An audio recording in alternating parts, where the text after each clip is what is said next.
Ito na nga guys, nakita na natin yung hinanap nating kahoy. Mahigit na sa 100 years na itong punong kahoy. Ito sa mga forestry dyan, ito panoodin niyo yung grand tree natin dito sa ating barangay. Ito na nga guys, silipin natin. Mala adventure din ito. Sobrang laki ng kahoy na to. Mahigit na sa 100 years na siya. Pero medyo natagalan kami bago namin nahanap yung punong kahoy na to.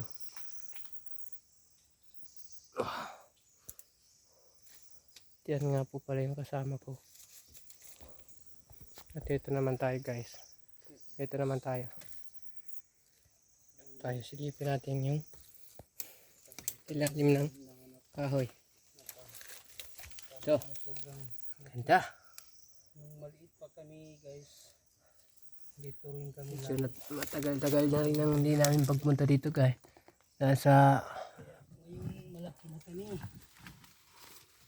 Pinupuntahan na naman namin dahil ito nga guys. Oh, pasukin natin.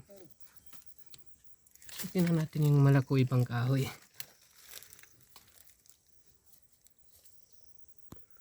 Ito na nga guys. Pasok na tayo sa loob. Malako ibang kahoy.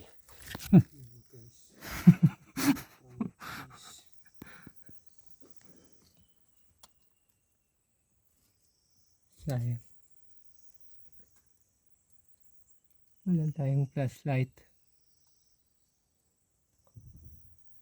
Daming paniki sa taas.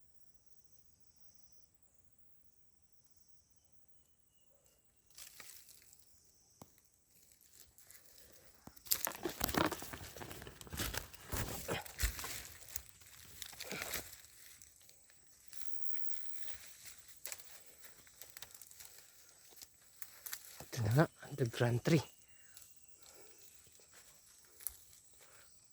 Ayun. Laking kahoy. Beautiful.